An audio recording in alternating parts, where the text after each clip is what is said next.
Ready start. महोदय, उदाहरण के लिए खाद्यान्न में आत्मनिर्भरता का वर्तमान स्तर बनाए रखने के लिए भी हमें यह सुनिश्चित करना होगा कि हर साल खाद्यान्न में कम से कम 70 लाख टन की वृद्धि बराबर होती रहे।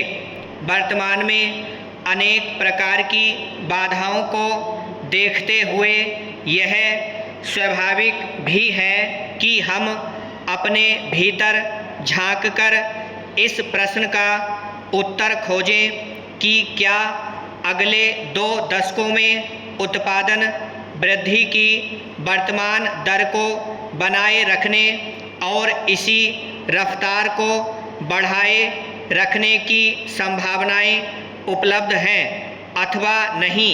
इसके साथ ही हमें इस बात पर भी विचार करना होगा कि हमारे अनुसंधान का आधार क्या इतना मजबूत है कि इन भावी चुनौतियों का टिकाऊ आधार पर सामना कर सकें।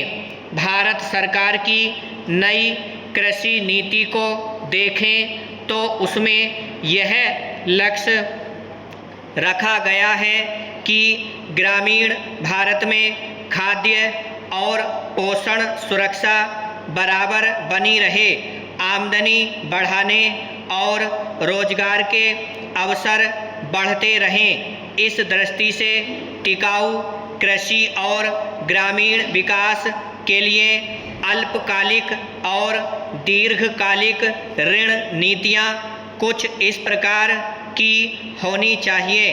खाद्य उत्पादन में पौध प्रारूप को सुधार कर विकसित की गई गेहूं और धान की अधिक उपजशील किस्मों और मक्का, ज्वार तथा बाजार में संकर ओज का उपयोग करके ही विशाल प्रगति की गई, लेकिन अब भी इन फसलों की उन्नत किस्मों की आनुवांशिक संभावनाओं का पूरा इस्तेमाल नहीं किया गया।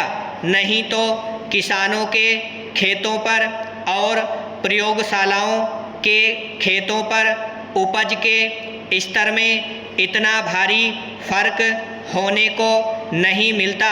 उदाहरण के लिए मध्यम अवधि वाले पौधे बोने धान की किस्में 6 टन प्रति हेक्टेयर तक पैदावार दे सकती हैं, जबकि सिंचित क्षेत्रों में इन किस्मों की औसत उपज 3 टन प्रति हेक्टेयर भी नहीं है। इससे साफ पता चलता है कि बोने धान की उपज संभावना का केवल 40 से 50% इस्तेमाल किया गया।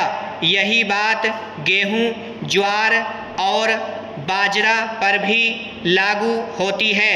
यदि उपज को अस्थिर बनाने वाले कारकों को पहचानकर उनका सुधार कर दिया जाए तो इस समय उपलब्ध किस्मों का भी उपयोग करके अगले वर्षों में 2.5 करोड़ से 3 करोड़ टन अतिरिक्त खाद्यान्न पैदा किया जा सकता है।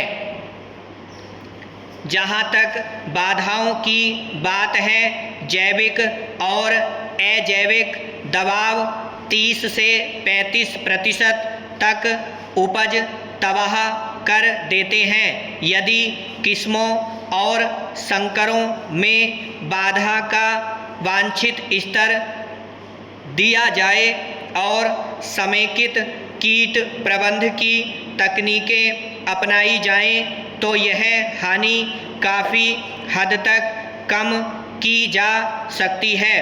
पोषक तत्वों के असंतुलित और कम मात्रा में उपयोग करने, अनुचित किस्मों को चुनने और घटिया बीज के कारण भी उपज की बहुत हानि होती है, जिसे कम किया जा सकता है। इस तरह उपज का अधिकतम स्तर प्राप्त किया जा सकता है।